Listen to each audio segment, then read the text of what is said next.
என் அன்புள்ளங்களுக்கு வணக்கம். லெமன் பட்டாணி சாதம் சூப்பராக இருக்குங்க. பட்டாணி போட்டு செஞ்சு பாருங்க, செம டேஸ்டாக இருக்கும். வாங்க இதை எப்படி செய்யலாம்னு பார்க்கலாம்.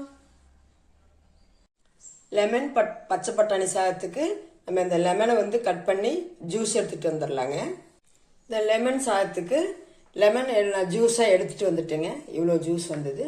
நான் 1/4 லிட்டர் உலக்கில் தான் சாதம் போட்டிருக்கிறேன். அதனால இதுக்கு ஒரு பழம், பெரிய பழமாக இருந்தால் ஒரு பழம் போதுங்க.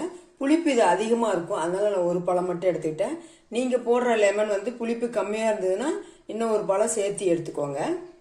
உளுத்தம்பருப்பு, கடலைப்பருப்பு 1 டீஸ்பூன், கடுகு ஒரு 1/2 டீஸ்பூன், அதுக்கப்புறம் பச்சை பட்டாணி வேக வச்சு ஒரு 1/2 கப்பு எடுத்துருக்குறேங்க.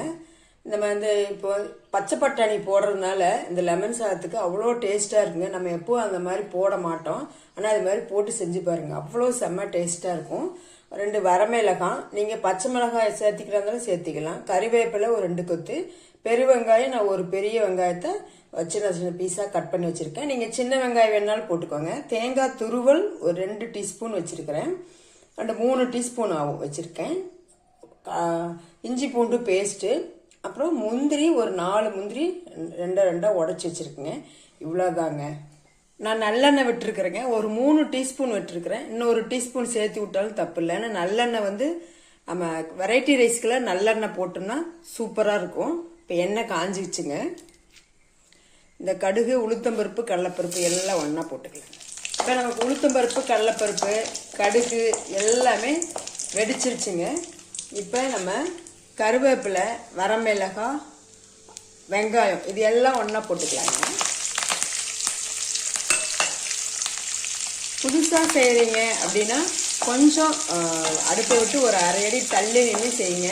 ஏன்னா மிளகாலாம் போடும்போது வெடிக்கும், அதுக்காக மிளகா கருவேப்பிலையெல்லாம் கூட வெடிக்கும். இதுக்குள்ளேயே நம்ம வெங்காயம்லாம் நல்லா வதங்கிடுச்சுங்க. மிளகாய் கருவேப்பிலையெல்லாம் கொஞ்சமாக மஞ்சள்தூள் போட்டுக்கலாம். இப்போ இது கூடவே நம்ம கொஞ்சமாக உப்பு போட்டுக்கலாங்க. இந்த வெங்காயத்துக்கு மட்டும் கொஞ்சமாக உப்பு போட்டிருக்கிறோம். இப்போ நம்ம இஞ்சி பூண்டு பேஸ்ட்டு ஒரு 4 முந்திரி பருப்புங்க. பூண்டு ஒரு 3 பல்லு இருந்தால் போதும். இஞ்சி ஒரு 1/4 இஞ்சிக்கும் கொஞ்சம் கம்மியாக இருந்தால் போதுங்க. இந்த இஞ்சி பூண்டு பேஸ்ட்டு நம்ம போடவே மாட்டோம், அதை போட்டு செஞ்சு பாருங்கள், அவ்வளோ டேஸ்ட்டாக இருக்குங்க அதுக்கு. இப்போ அதுக்கு நம்ம பட்டாணி வேக வச்சு வச்சுருக்கீங்களா, இது கொஞ்சம் உப்பு போட்டு தாங்க வேக வச்சேன். அப்போ தான் நல்லாயிருக்கும் டேஸ்ட்டு. நீங்கள் வேக வைக்கும்போது கொஞ்சமாக உப்பு போட்டு வேக வைங்க. இது நம்ம போட்டுக்கலாம். இது நல்லா ஒரு கிளறிக்கலாங்க. இப்போ நம்ம லெமன் ஜூஸ் ஊற்றிக்கலாங்க. நீங்கள் லெமன் புளிப்பாக இருந்தால் கொஞ்சம் கம்மியாக போட்டுக்கோங்க. நான் கொஞ்சம் புளிப்பு ஜாஸ்தியாக இருக்கும், அதனால் ஒரே ஒரு லெமன் மட்டும் போட்டேன். இப்போ நம்ம இது கூடவே ஒரு திருவுண தேங்காய் ஒரு 3 டீஸ்பூன், அதிகம் வேண்டாம், 3 டீஸ்பூன் மட்டும் போட்டுக்கலாங்க. போதும், இது ரொம்ப கிளற வேண்டாம். இப்போ சாதம் நான் வடித்து வச்சுருக்கேங்க. ஒரு சிலர் கலவை சாதத்துக்கு பச்சரிசியும் போடுவாங்க. இன்னைக்கு நான் புழுங்கல் அரிசி தான் போட்டிருக்கிறேன், ஓரளவுக்கு போட்டிருக்கிறேங்க. சாதத்தை இந்த மாதிரி நல்லா உதிரியாக, அதே மாதிரி வெந்தும் இருக்கணும், நல்லா உதிரியாகவும் இருக்கணும். இந்த மாதிரி சாப்பாடு வடித்தாலும் சரி, குக்கரில் வச்சாலும் சரிங்க வச்சுக்கோங்க. கொஞ்சம் ஆற விடுங்க, அப்போ தான் நல்லாயிருக்கும். இல்லைன்னா குழஞ்சு போயிடும், ஆறாமல் அப்படியே சூடாக எடுத்து போட்டோம்னா. அதுக்காக தான். இப்போ நம்ம கொஞ்சம் உப்பு போட்டுக்கலாங்க. ஏன்னா நம்ம வெங்காயம் வேகிறதுக்கு மட்டும்தான் கொஞ்சமாக உப்பு போட்டோம். சாதத்துக்கு கொஞ்சம் இது போட்டுக்கலாங்க. போட்டு இது நல்லா கிளறிக்கலாங்க. குழந்தைங்க லெமன் ரைஸ் பிடிக்காது அப்படின்னு சொல்லுவாங்க. அந்த பிடிக்காத குழந்தைங்க கூட இந்த மாதிரி கொஞ்சம் ஒரு சேஞ்ச் பண்ணி செஞ்சு கொடுத்து பாருங்க. டிஃபன் பாக்ஸ் காலியாக தான் வரும். லெமன் பட்டாணி சாதம் சூப்பராக ரெடி ஆயிடுச்சுங்க. இதில் நம்ம இஞ்சி பூண்டு பேஸ்ட்டு போட்டிருக்கிறோம், பட்டாணி போட்டிருக்கிறோம். இது மட்டும் செய்ய மாட்டாங்க. நம்ம நம்ம எப்பவுமே லெமன் சாதம் செஞ்சு அது மட்டும் நம்ம செய்ய மாட்டோம்.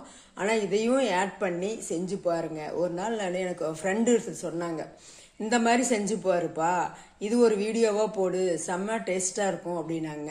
சரி, நம்ம அதை செஞ்சு பார்த்துட்டு ஃபஸ்ட்டு நம்ம சாப்பிட்டு டேஸ்ட் பண்ணி அதுக்கப்புறம் நம்ம போடலாம் அப்படின்னு நினச்சேன். ஒரு நாள் செஞ்சு பார்த்தேன். எல்லாம் வீட்டில் உள்ளவங்கள நல்ல பாராட்டு மழைங்க.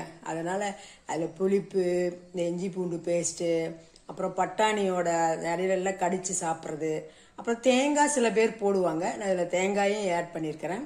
அது அந்த ஒரு டேஸ்ட்டு செம்ம டேஸ்ட்டாக இருந்தது. எல்லாம் கலந்து ஒரு டேஸ்ட் வரும் பாருங்க, செம்மையாக இருந்துச்சு.